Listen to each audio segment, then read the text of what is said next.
बिस्मिल्लाहिर्रहमानिर्रहीम। अस्सलाम वालेकुम। 9th class. आज हम स्टार्ट कर रहे हैं एक्सरसाइज 4.1 के क्वेश्चन नंबर 3 के 5th पार्ट से।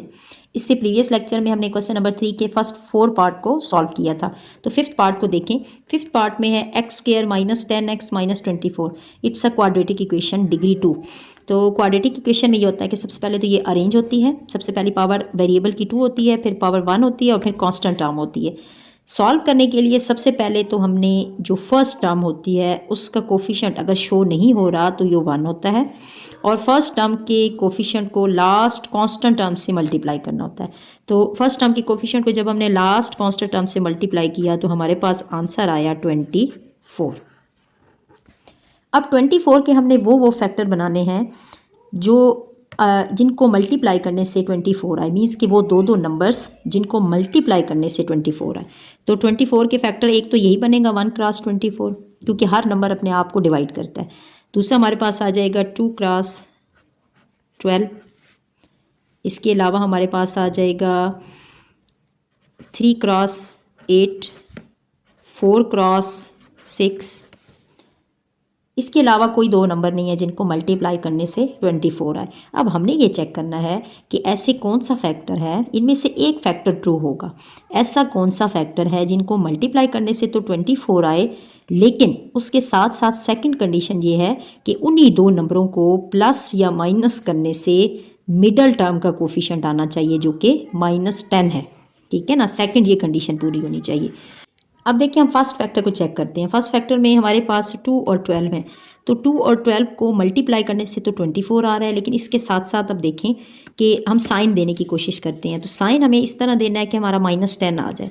तो देखिए अगर मैं 12 को माइनस का साइन दे दूँ और 2 को प्लस का साइन दे दूँ तो ये हमें -10 दे देता है। ठीक है, अगर आप 12 को माइनस का साइन दें और छोटी वैल्यू को प्लस का साइन दें तो 12 में से 2 माइनस हुई 10 और 10 के साथ साइन बड़ी वैल्यू का आएगा। तो ये फैक्टर यहाँ से अगर देखा जाए तो ये फैक्टर हम कहते हैं कि ये ट्रू हो गया। चलें अब सेकंड फैक्टर को भी चेक कर लेते हैं। सेकंड फैक्टर में भी 8 और 3 को मल्टीप्लाई करने से 24 आ रहा है, लेकिन 8 और 3 को प्लस माइनस करने से किसी भी सूरत में सेकंड जो टर्म है उसका कोफिशिएंट -10 नहीं आता। देखिए 8 + 3 11 और 8 में से 3 माइनस हुए 5। इट्स मीन कि ये वाला फैक्टर तो आपका क्रॉस हो गया। अब लास्ट फैक्टर की तरफ आएँ।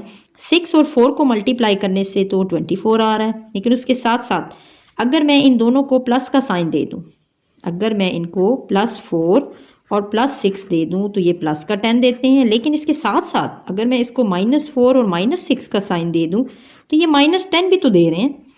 तो अगर यहाँ से देखा जाए तो ये वाला फैक्टर -4 और -6 के साथ ये भी हमें 10 दे रहा है।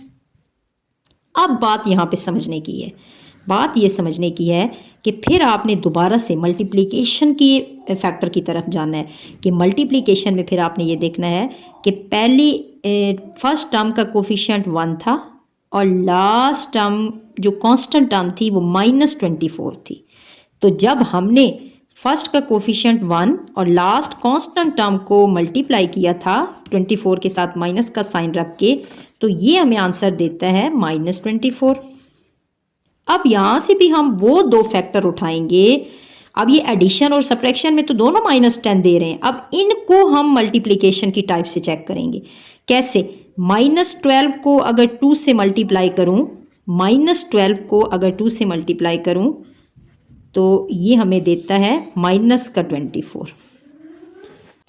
-4 को जब आप -6 से मल्टीप्लाई करते हैं तो 4 6 आर 24 और माइनस जब माइनस से मल्टीप्लाई हो जाता है तो प्लस हो जाता है। तो यहाँ पे जाके हमारी दोनों कंडीशन ये वाला फैक्टर फुलफिल कर रहा है कि आपका प्लस माइनस के साइन में भी -10 तो दोनों दे रहे थे, लेकिन आपका फिर कोफिशिएंट मल्टीप्लिकेशन में जाके आपने इन्हीं के साइंस को मल्टीप्लाई करके चेक करना है, इन्हीं फैक्टर्स को फिर अगेन साइन के साथ मल्टीप्लाई करके चेक करना है।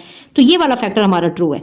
ये फैक्टर 12 और 2 का फैक्टर आपका हर कंडीशन को फुलफिल कर रहा है। ये फैक्टर हमारा अगेन जब हम रिवर्स में जाते हैं मल्टीप्लिकेशन के फैक्टर में तो फिर ये जाके +24 दे देते हैं। ठीक, साइन के साथ जब हम इसको मल्टीप्लाई करते हैं। तो जब हमने चूज़ कर लिया कि ये फैक्टर भी हमारा रॉन्ग है, बादुकात 9th क्लास आपके फैक्टर एक से ज़्यादा भी बन जाते हैं, तो उसमें भी फिर आपने जाके इस कंडीशन को ज़रूर चेक करना है।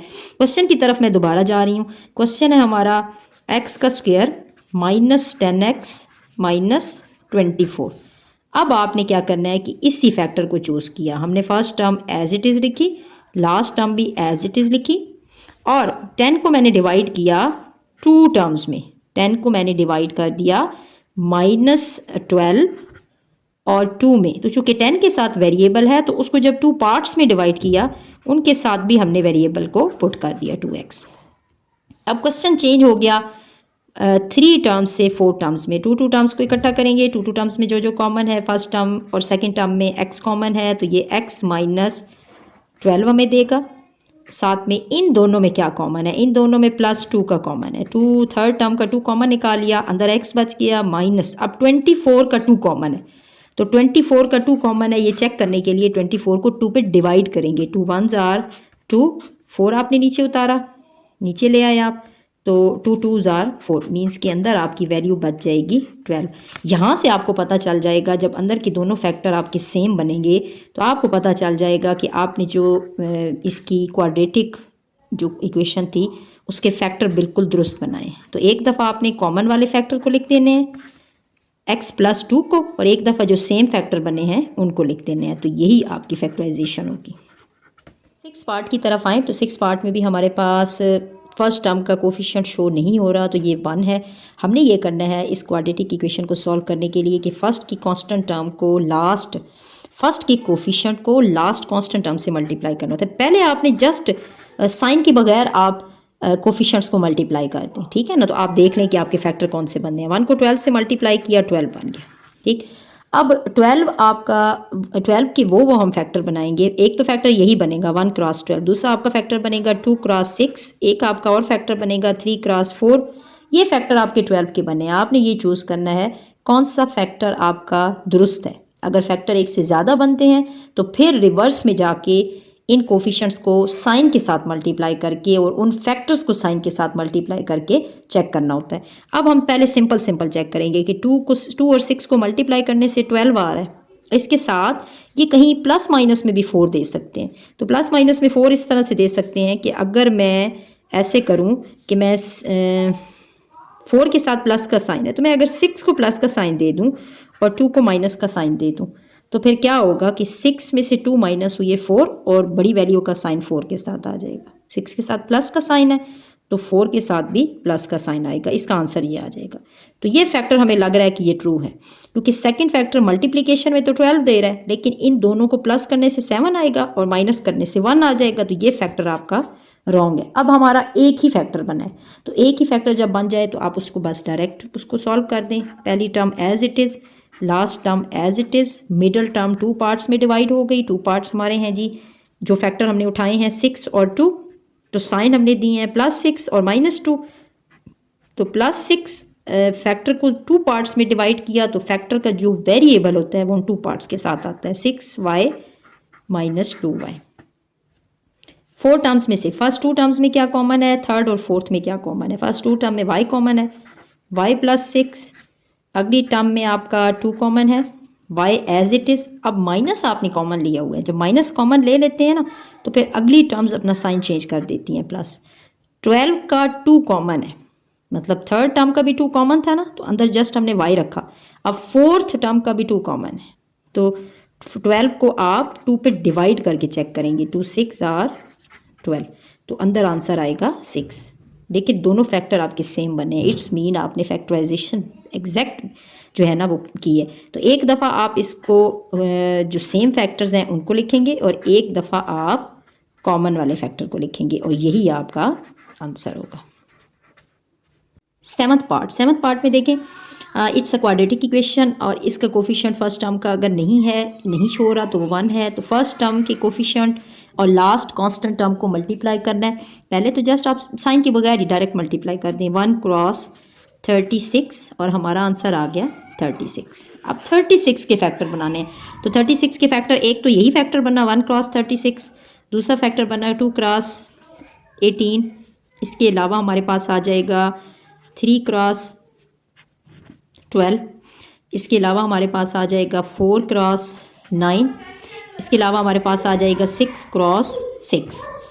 अच्छा, अब हमने देखना है कि इनमें से फैक्टर कौन सा ट्रू है। एक फैक्टर ऐसा होगा जो ट्रू होगा, बाकी सारे इसमें से फिर हम ख़त्म करेंगे, बाकी फैक्टर जो होंगे वो कंडीशंस को फुलफ़िल नहीं करेंगे। तो फर्स्ट फैक्टर हम देखेंगे कि इन दोनों को ये देखिए मल्टीप्लाई करने से 36 आता है, ठीक है।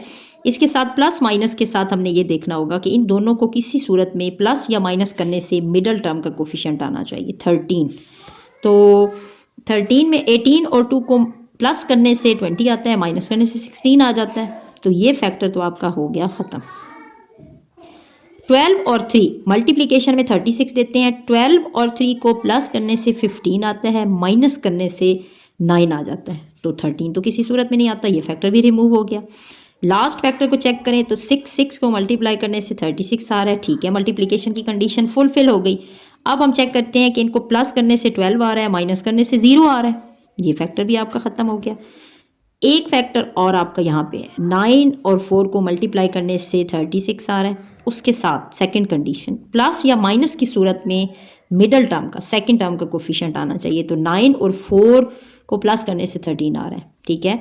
तो माइनस करने से भी अगर आए तो फिर आपने ध्यान से इनको साइन देने होते हैं। तो अब हमारा चूँकि काम प्लस में हो रहा है तो +9 और +4 मैं इनको ये साइन दे रही हूँ। अगर मैं इनको साइन दे दूँ +9 और +4 तो ये मुझे प्लस का 13 दे देगा, ठीक है। तो यही हमने इसके फैक्टर को चूज़ किया है 9 और 4। अब क्वेश्चन की तरफ आएंगे तो क्वेश्चन में जब जाके आपने क्या करना है कि फर्स्ट टर्म को एज इट इज़ लिख देना है, लास्ट टर्म को भी एज इट इज़ लिख देना है और मिडल टर्म को 2 पार्ट्स में तोड़ देना है। और मिडल टर्म के साथ जो वेरिएबल होगा जिन 2 पार्ट्स में आपने उसको तोड़ा है उनके साथ भी आपने वही वेरिएबल लगाना है। तो 13 को हमने 2 पार्ट्स में डिवाइड किया है 9 और 4, तो मैं वेरिएबल भी इन दोनों के साथ लगा रही हूँ 9y और 4y। अब हमारा जो एक्सप्रेशन है वो 3 टर्म्स से 4 टर्म्स में चला गया है, तो 2 को हम इकट्ठा करेंगे। फर्स्ट 2 टर्म में क्या कॉमन है, फर्स्ट 2 टर्म में y कॉमन है तो y प्लस सेकेंड टर्म का y कॉमन में चला गया, अंदर 9 बच गया, प्लस थर्ड और फोर्थ टर्म में 4 कॉमन है, 4 हमने कॉमन निकाला, थर्ड टर्म का y इधर बच गया, प्लस 36 का 4 कॉमन है, मतलब थर्ड और फोर्थ टर्म में से 4 निकाल लिया ना, तो 4 बाय निकला हुआ है, इट्स मीन कि फोर्थ टर्म में 36 का भी 4 निकला हुआ है 4। तो अब 4 जब कॉमन चला जाए तो बाकी कितनी टर्म का कितना हिस्सा बच जाता है ये चेक करने के लिए आपने डिवाइड करना होता है। 36 को 4 पे डिवाइड करेंगे, 9 4s आर 36, तो यहाँ पे आ जाएगा 9। तो एक दफ़ा आपने कॉमन वाली टर्म्स को y + 4 को लिखना है और एक दफ़ा वो फैक्टर आपने लिखना है 1 टाइम जो कि सेम बना है, तो यही आपकी फैक्टराइजेशन होगी क्वाड्रेटिक इक्वेशन। 8th पार्ट देखें, 8th पार्ट में भी फर्स्ट टर्म का कोफिशिएंट 1 है, अगर शो नहीं हो रहा तो फर्स्ट टर्म और लास्ट टर्म के कोफिशिएंट लास्ट कांस्टेंट टर्म्स, ठीक है, उसको मल्टीप्लाई करना है, तो मल्टीप्लिकेशन में क्या आ जाएगा 2 आ जाएगा।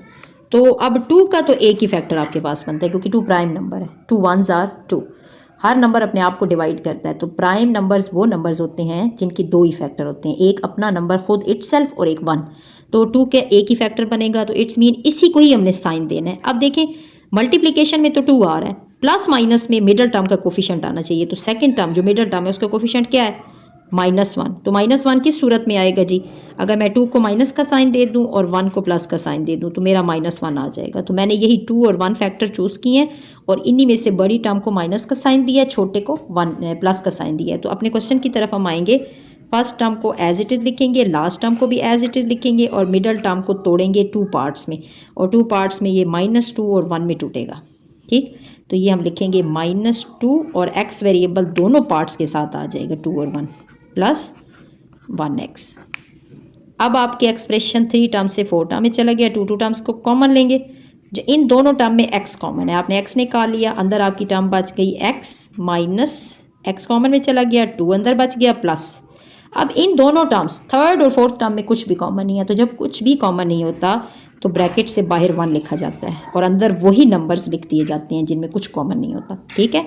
देखें अंदर की टर्म्स आपकी सेम बन गई, इट्स मीन आपकी फैक्टराइजेशन बिल्कुल ठीक हुई है। एक दफ़ा आपने ये जो सेम फैक्टर बने हैं 1 टाइम उनको लिख देना है और 1 टाइम कॉमन वाले को लिख देना है, x + 1, कोई भी फैक्टर आप पहले लिख सकते हैं, कोई भी बाद में लिख सकते हैं। तो यही 2 फैक्टर जो आपके इस क्वाड्रेटिक इक्वेशन के फैक्टर्स हैं, मतलब फैक्टराइज करना था ना आपने इन पार्ट्स में।